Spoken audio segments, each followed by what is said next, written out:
The power of yet. I heard about a high school in Chicago where students had to pass a certain number of courses to graduate, and if they didn't pass a course, they got the grade not yet. And I thought that was fantastic, because if you get a failing grade, you think, I'm nothing, I'm nowhere. But if you get the grade not yet, you understand that you're on a learning curve. It gives you a path into the future. Not yet also gave me insight into a critical event early in my career, a real turning point. I wanted to see how children coped with challenge and difficulty. So I gave 10-year-olds problems that were slightly too hard for them. Some of them reacted in a shockingly positive way. They said things like, I love a challenge, or, you know, I was hoping this would be informative. They understood that their abilities could be developed. They had what I call a growth mindset. But other students felt it was tragic, catastrophic.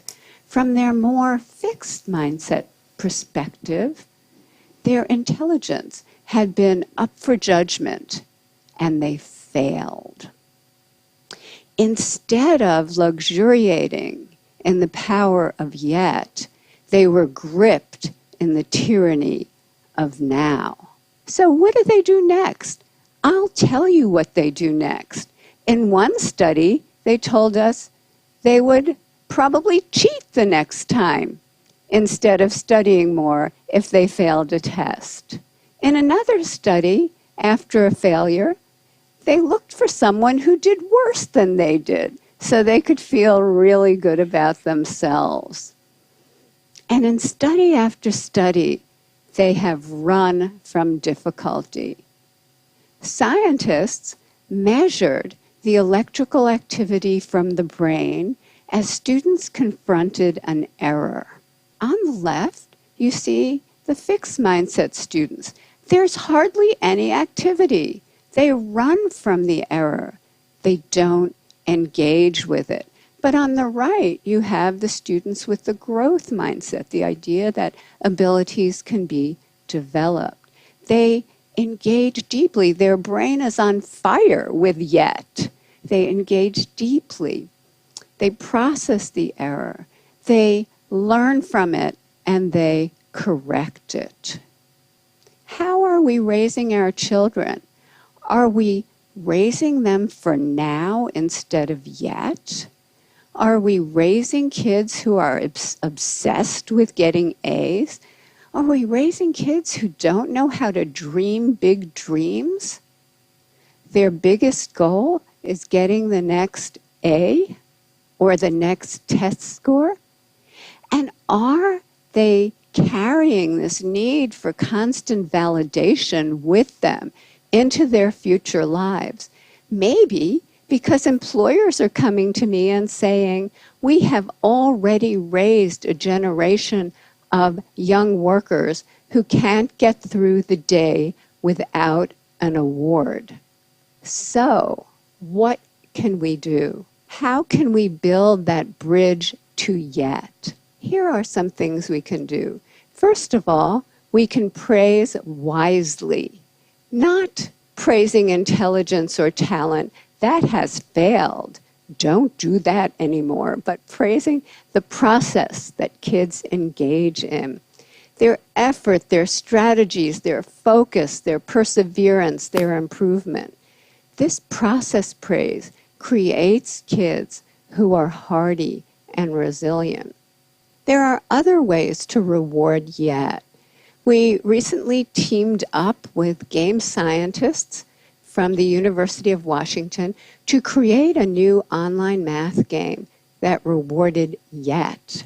In this game, students were rewarded for effort, strategy, and progress. The usual math game rewards you for getting answers right now, but this game rewarded process. And we got more effort, more strategies, more engagement over longer periods of time, and more perseverance when they hit really, really hard problems.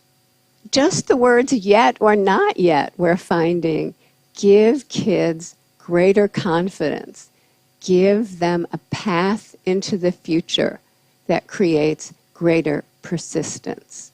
And we can actually change students' mindsets. In one study, we taught them that every time they push out of their comfort zone to learn something new and difficult, the neurons in their brain can form new, stronger connections, and over time, they can get smarter. Look what happened. In this study, students who were not taught this growth mindset continued to show declining grades over this difficult school transition. But those who were taught this lesson showed a sharp rebound in their grades. We have shown this now, this kind of improvement, with thousands and thousands of kids, especially struggling students. So let's talk about equality. In our country, there are groups of students who chronically underperform. For example, children in inner cities or children on Native American reservations. And they've done so poorly for so long that many people think it's inevitable. But when educators create growth mindset classrooms steeped in yet, equality happens. And here are just a few examples. In 1 year, a kindergarten class in Harlem, New York, scored in the 95th percentile on the National Achievement Test. Many of those kids could not hold a pencil when they arrived at school. In 1 year, fourth grade students in the South Bronx, way behind, became the #1 fourth grade class in the state of New York on the state math test. In a year to a year and a half, Native American students in a school on a reservation went from the bottom of their district to the top. And that district included affluent sections of Seattle. So the Native kids outdid the Microsoft kids. This happened because the meaning of effort and difficulty were transformed. Before, effort and difficulty made them feel dumb, made them feel like giving up. But now, effort and difficulty, that's when their neurons are making new connections, stronger connections. That's when they're getting smarter. I received a letter recently from a 13-year-old boy. He said, "Dear Professor Dweck, I appreciate that your writing is based on solid scientific research, and that's why I decided to put it into practice.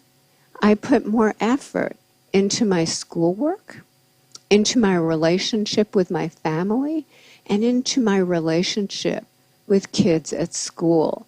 And I experienced great improvement in all of those areas.